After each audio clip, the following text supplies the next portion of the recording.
একজন মায়ের হাত ধরে তার সন্তান বেড়ে ওঠে, কিন্তু একসময় সন্তান বড় হয়ে মায়ের সেই বিশ্বস্ত হাতটা ছেড়ে দেয়। তাই যার কারণে নিজের সন্তান মায়ের হাতটা ধরা ছেড়ে দেয়, তখন মা সেই মানুষটিকে হিংসা করা শুরু করে।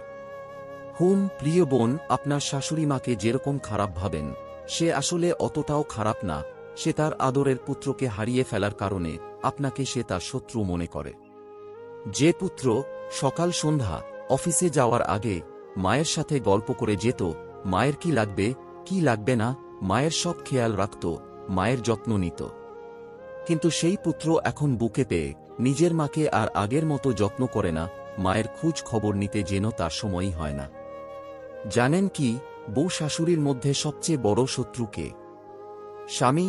কারণ সে যদি মায়ের হক, স্ত্রীর হক সঠিকভাবে আদায় করত, তাহলে বউ শাশুড়ির ঝগড়া বিবাদ কখনোই হতো না।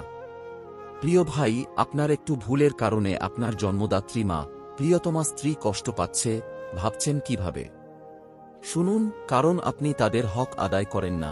বউয়ের জন্য মাকে কষ্ট দেন, আর মার জন্য বউকে কষ্ট দেন। তো চলুন আগে জেনে আসি আর প্রিয় ভাইদের করণীয় কি। প্রথমত, আপনি ঠিক আগের মতোই মায়ের সাথে দেখা সাক্ষাৎ, যত্ন, ভালোবাসার কোনো কমতি করবেন না। অফিস থেকে বাসায় আসলে সরাসরি বউয়ের রুমে না গিয়ে মায়ের সাথে কিছুক্ষণ গল্প করে নেবেন।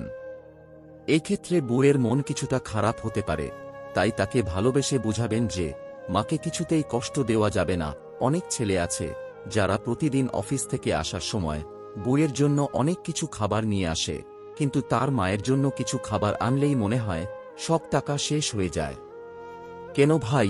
যে মা আপনাকে নিজের জীবন বাজি রেখে এই দুনিয়ার আলো দেখিয়েছে, তার জন্য একটু খাবার আনলে কি আপনার অনেক টাকা নষ্ট হয়ে যাবে? দ্বিতীয়ত, মায়ের রান্নার বেশি বেশি প্রশংসা করবেন।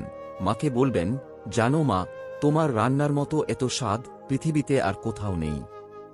আর হে, এই কথা বললে যদি আবার আপনার স্ত্রী কষ্ট পায়, তাহলে তাকে ভালোবেসে বুঝাবেন। মায়ের বেশি বেশি যত্ন নিবেন, মা যাতে এটা কখনো না ভাবে যে তার থেকেও আপনি আপনার স্ত্রীকে ভালোবাসেন। দেখুন, স্ত্রী আর মায়ের ভালোবাসার জায়গাটা সম্পূর্ণ আলাদা হলেও তারা দুজন কিন্তু এটাকে এক করে ফেলেছে, তাই তাদেরকে তাদের মতো করেই বুঝতে হবে। মাকে বুঝাতে হবে আপনি তার থেকে আর কাউকে বেশি ভালোবাসেন না। তবে একটি কথা, মায়ের সামনে স্ত্রীকে কখনোই অসম্মান করবেন না, তাহলে সেও আপনার স্ত্রীকে তুচ্ছ মনে করবে। আর স্ত্রীকে বলবেন আপনার মাকে সম্মান করতে, স্ত্রীর ভালোবাসার হক স্ত্রীর সামনে প্রকাশ করবেন। অনেক স্ত্রী আছে অকারণে স্বামীর কাছে তার মায়ের নামে নালিশ করে স্বামীর মন থেকে তার মাকে দূরে সরিয়ে দেয়। এগুলো একদম করবেন না বোন, কারণ আপনিও একদিন শাশুড়ি হবেন। আবার অনেক শাশুড়ি আছে নিজের পুত্রবধূকে বউ মনে করে না, বাড়ির চাকরানি মনে করে, ঘরের সব কাজ বেচারি বউটাকে দিয়ে করায়, অথচ একটি বার ভাবেও না সে তো কারো মেয়ে, কারো কলিজার টুকরা। তাই উভয়েই ভালো হতে হবে। বউ শাশুড়ির মধ্যে বন্ধুত্ব হওয়ার উপায়। প্রিয় বোনেরা, আসুন জেনে নেয় কিভাবে শাশুড়ি মার মন জয় করতে হবে। ১. মাঝে মাঝে শাশুড়ি মার চুল আঁচ দিয়ে দিবেন, মাথার উকুন খুলে দিবেন। উকুন খুলতে খুলতে শাশুড়ি মাকে জিজ্ঞেস করতে পারেন, আপনি যৌবনকালে অনেক সুন্দরী ছিলেন, তাই না মা? ২. স্বামীর সাথে কোথাও বেড়াতে যাওয়ার সময় শাশুড়ি মার কাছ থেকে অনুমতি নিবেন, যদিও সে বাধা দিবে না, তারপরও বলবেন। এবং শাশুড়িকে সাথে নেওয়ার কথা বলবেন, যদিও সে যাবে না। ৩. মাঝে মাঝে আপনার শাশুড়িকে বলবেন, জানেন মা, আপনার ছেলে আপনার খুব প্রশংসা করেন। শাশুড়িকে বুঝাবেন যে আপনি তাকে খুব পছন্দ করেন। প্রিয় বোন, আপনি আপনার স্বামীকে খুব ভালোবাসেন, তাই না? কিন্তু আপনি কেন আপনার স্বামীকে জাহান্নামে যাওয়ার রাস্তা দেখিয়ে দিচ্ছেন? ভাবছেন কিভাবে?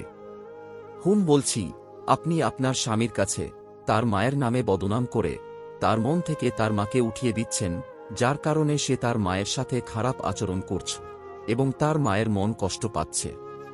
প্রিয় বোন আমার, আপনার শাশুড়ি আপনার স্বামীর জান্নাত। আপনার স্বামী যদি আপনার কারণে তার জান্নাতকে কষ্ট দিয়ে ফেলে, তাহলে আপনি নিজেকে ক্ষমা করবেন কিভাবে? জানি বোন, কিছু কিছু খারাপ শাশুড়ি আছে যারা ছেলের বুকে অসহায় পেয়ে খুব অত্যাচার করে। এমন অবস্থায় আপনি কি করবেন শুনুন। আপনার শাশুড়ির অত্যাচার যখন বেশি থেকে বেশি বেড়ে যায়, আপনি তখন আপনার স্বামীকে অবগত করবেন এবং আপনার স্বামীকে বুঝাবেন যে দেখুন, আপনি আপনার মাকে সুন্দরভাবে, বন্ধুত্বসুলভভাবে বুঝাবেন, যাতে করে তিনি কষ্ট না পায়। প্রিয় বোন, আপনার শাশুড়ি আর কতদিন বাঁচবে বলেন? হয়তো সে একটা সময় দুনিয়াতে থাকবে না, কারণ তার বয়স যখন শেষের পথে, তখনই আপনি তার সংসারে আসেন।